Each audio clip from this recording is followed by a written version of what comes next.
Hi everyone, आज की इस वीडियो के अंदर हम अमेज़ॉन होलसेल सप्लायर्स और डिस्ट्रीब्यूटर की हम बात करेंगे। अगर आप अमेज़ॉन एफबीए कर रहे हैं तो ऑब्वियसली अगर आपने होलसेल स्टार्ट कर रहे हैं तो आपको उसके डिस्ट्रीब्यूटर और होलसेल सप्लायर्स जो है वो उसके बारे में डिस्कशन हम करेंगे यहाँ पर कि किस तरह से हम होलसेल डिस्ट्रीब्यूटर और उनको फाइंड कर सकते हैं और इसके लिए जो है वो बेस्ट बेसिकली सप्लायर्स हम किस तरह से चूज़ करेंगे।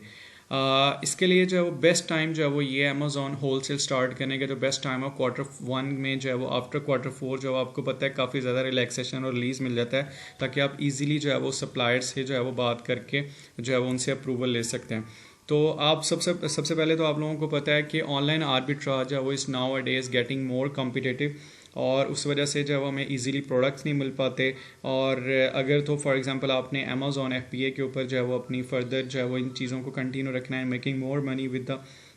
अमेज़ॉन एफबीए, तो इसके लिए जो है वो आपने मार्केट प्लेस वो वाली चूज़ करनी है आपने जिसके अंदर थोड़ा सा कंपटीशन आपका कम हो। ठीक है, तो स्टार्ट में नो डाउट हमें एफर्ट करनी पड़ेगी, हमें सब जो है ईमेल्स वगैरह करनी पड़ेंगी। तो अमेज़ॉन होल सेल जो है वो इस less competitive as compare to online arbitrage. और इसके लिए भी ये भी है कि इसमें आपके लिए बहुत ज़्यादा और अपॉर्चुनिटीज़ क्रिएट हो जाती है जिसमें आप मोर प्रोडक्ट्स की तरफ जा सकते हैं, डाइवर्सिफाई अपनी जो सप्लाई चेन है उसको आप कर सकते हैं। तो अब हम वीडियो को स्टार्ट करते हैं। इसमें मैं आपको सबसे पहले बताता हूँ कि आपने अमेज़ॉन के लिए जो सप्लायर्स अगर आपको चाहिए होलसेल के लिए तो सप्लायर्स को हमने 3 कैटेगरीज में डिवाइड किया हुआ है। क्वालिटी में सबसे पहले अगर आप जो है वो होलसेल सप्लायर्स को क्वालिटी बेस लेना चाह रहे हैं तो आपने अपने क्वालिटी के पैरामीटर्स रख लेने हैं, उसके अकॉर्डिंग जो है वो आपने सप्लायर्स को ईमेल्स करनी है। तो क्वालिटी बेस अपने सप्लायर जो डिस्ट्रीब्यूटर है उसको आप लिस्ट बना लें। फिर उसके बाद सेकंड जो है वो आपने ब्रांड्स की बेस के ऊपर बनाना है। तो इसमें ये होगा कि आपने ब्रांड्स की बेस के ऊपर जो अगर आप ब्रांड इंटरेस्टेड है तो आपने ब्रांड्स की बेस के ऊपर जो है वो ऑथराइज जो उनके सप्लायर्स और डिस्ट्रीब्यूटर हैं उसको आपने फाइंड आउट करना है और इसकी एक लिस्ट बना लेनी है। इसमें बेस्ट ये होता है कि जितने भी उनके ऑथराइज सेलर्स या डिस्ट्रीब्यूटर होते हैं उनकी अपनी एक वेबसाइट होती है,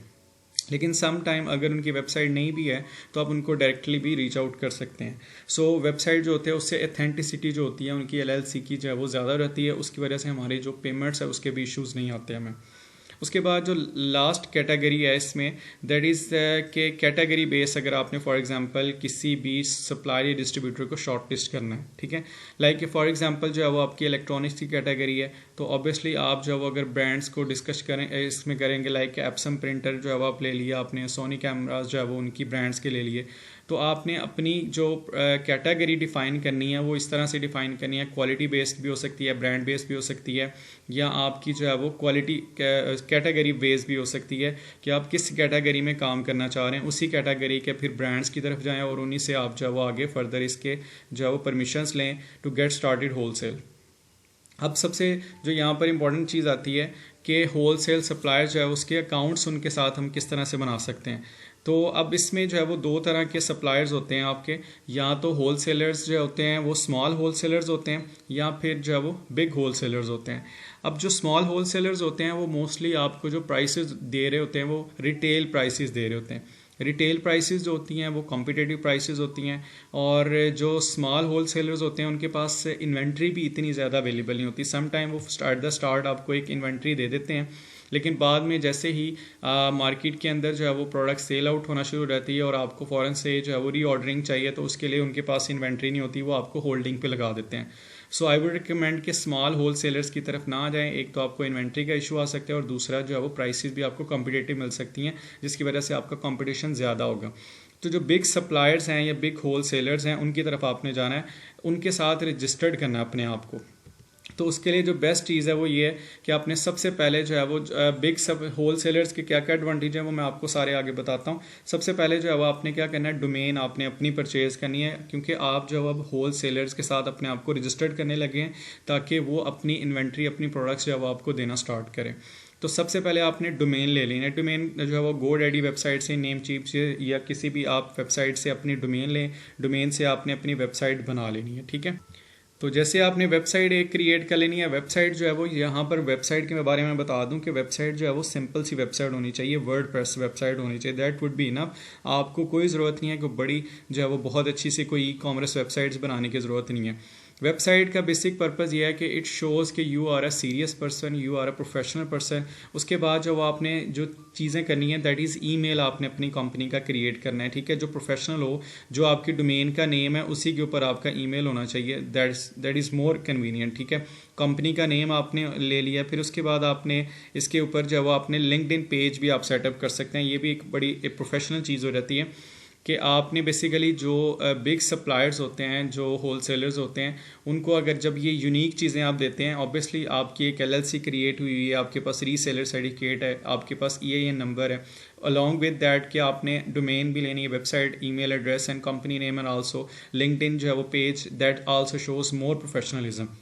इस वजह से आपको जो सप्लायर्स होता है उसका आपके ऊपर ट्रस्ट बढ़ता है और वो आपके साथ काम करने के लिए रेडी रहते हैं। मैं बिग सप्लायर्स की बात कर रहा हूँ। फिर नेक्स्ट जो है वो यहाँ पर कुछ सजेशंस, कुछ एक्सपीरियंसेस हैं वो मैं आपको बताता हूँ। यहाँ पर जो सबसे इंपॉर्टेंट चीज़ है वो यहाँ पर वो ये है कि जो सप्लायर्स है उसके साथ अब स्टार्ट कैसे किया जाए कि वो आपको जो है वो आपके साथ अकाउंट क्रिएट कर ले और वो ये इस चीज़ को अंडरस्टैंड करे कि you are serious to get started with him, ठीक है। तो इसके लिए सम टाइम क्या होता है कि आपने सम टाइम क्या होता है कि कुछ इनिशियल ऑर्डर्स होते हैं, कुछ छोटी सी पेमेंट्स के, वो आपने उनके जो है वो सप्लायर्स के साथ करने होते हैं। तो आप उनको अगर फॉर एग्जांपल आप अभी ऑनलाइन आर्बिट्राज कर रहे हैं तो आप उनको कुछ जो है वो इनिशियली ऑर्डर दे दें। इनिशियल ऑर्डर दे के उनके साथ एक तो एक्सपीरियंस भी कर सकते हैं, इससे जो है वो उनके साथ एक सॉर्ट ऑफ कनेक्टिविटी हो जाएगी, आपको थोड़ा सा उनके सप्लाई चेन का जो है वो पता चल जाएगा कि वो किस तरह से काम कर रहे हैं। तो इससे उनका एक ट्रस्ट जनरेट होगा ताकि वो आपके साथ एक अकाउंट जो है वो ओपन कर सकें। सेकेंड चीज़ है कि ये कि अगर आप ऑब्वियसली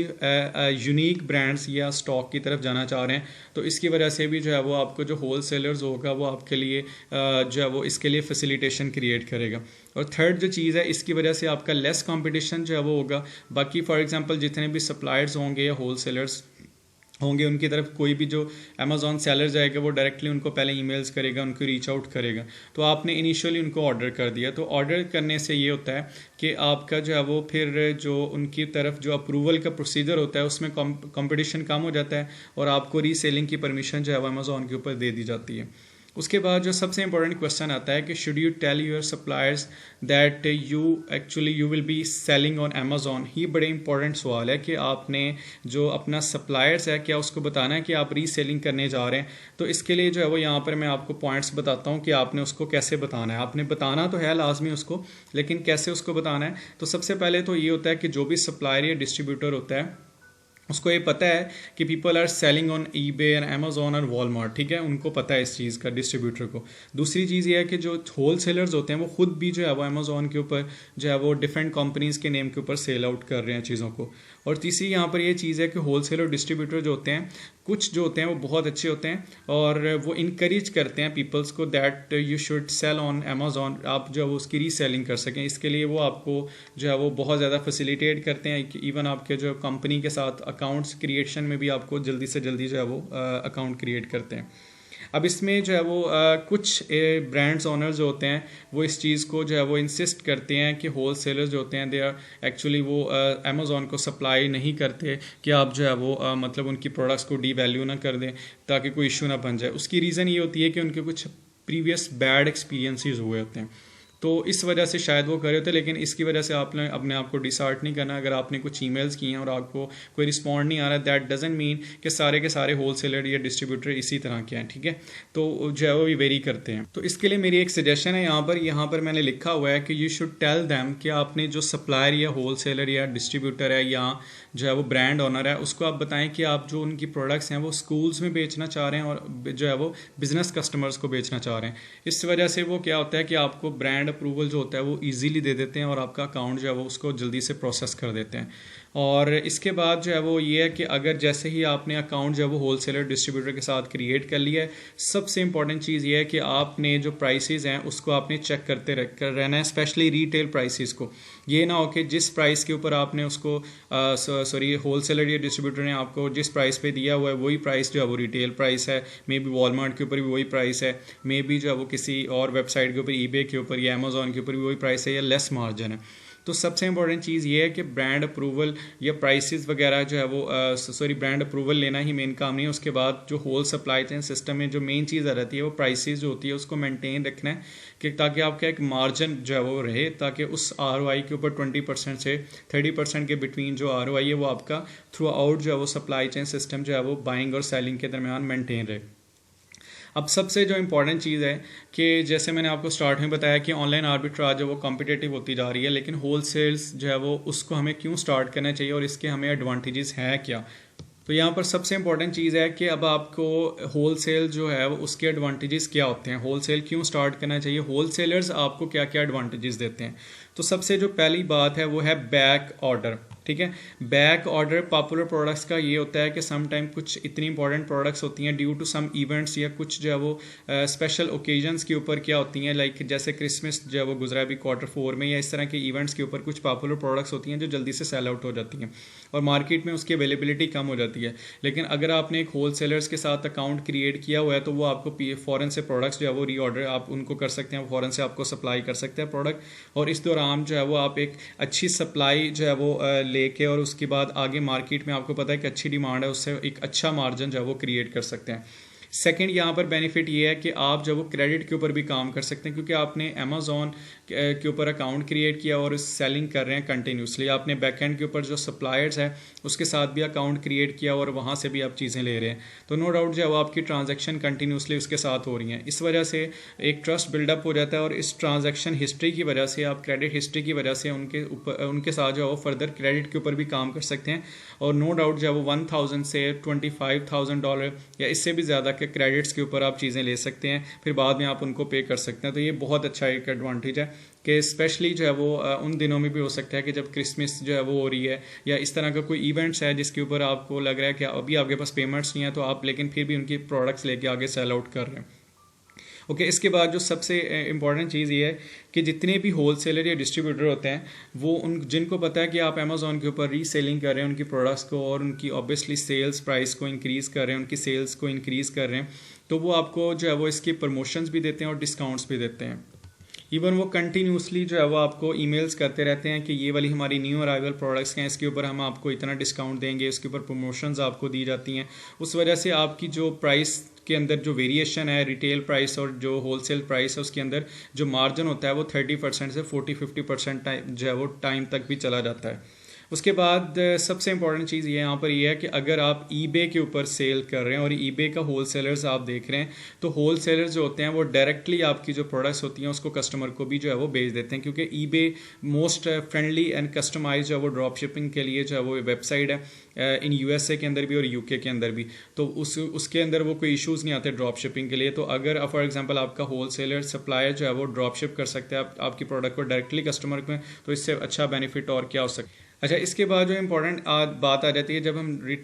ऑनलाइन आर्बिट्राज कर रहे होते हैं तो उसमें हमने प्रोडक्ट्स पहले जो है वो सप्लायर से लेनी है, रिटेलर से लेनी है, फिर उसको प्रेप सेंटर में भेजना है, फिर प्रेप सेंटर से अमेज़ॉन के वेयर हाउस में फेडेक्स या UPS के थ्रू हमने भेजना है। तो यहाँ पर कुछ सप्लायर्स हैं कि वो क्या करते हैं कि आपकी प्रोडक्ट्स को डायरेक्टली अमेज़ॉन के वेयर हाउस में शिप कर देते हैं, तो इस वजह से आपकी शिपिंग कॉस्ट जो होती हैं वो कट हो जाती हैं और आपकी जो सप्लाई चेन सिस्टम है वो भी बहुत ज़्यादा डाइवर्सिफाइड हो जाता है, उसकी वजह से टाइम जो होता है वो भी आपका कट हो जाता है। और उसके बाद जो सबसे इंपॉर्टेंट चीज़ ये है कि आपने अगर लेस कंपटीशन की तरफ जाना है तो आपकी बहुत सारी जो प्रोडक्ट्स होती हैं वो गेटेड प्रोडक्ट्स फॉर एग्जांपल आपको मिल रही होती हैं, उनको अनगेटेड करना, तो उसके लिए आपको इनवाइसेस चाहिए होती हैं। तो जो अच्छे सप्लायर्स होते हैं, होलसेलर्स होते हैं, वो आपको इनवाइसेस देते हैं, दैट शोज़ के ऑथराइज जो है वो आपने किसी भी सप्लायर से और प्रोडक्ट्स ली है। उस वजह से आप बहुत सारी जो रिस्ट्रिक्टेड कैटेगरीज होती हैं उसको जो है वो अनरिस्ट्रिक्टेड कर सकते हैं, गेटेड प्रोडक्ट्स को अनगेटेड कर सकते हैं। इस वजह से आप बहुत सारे जो कंपटीशन होता है उससे आप लेस कंपटीशन में चले जाते हैं। द मोस्ट इंपॉर्टेंट थिंग्स कि जो IP इशू आता है, IP इशू से भी आप निकल जाते हैं। इसकी वजह से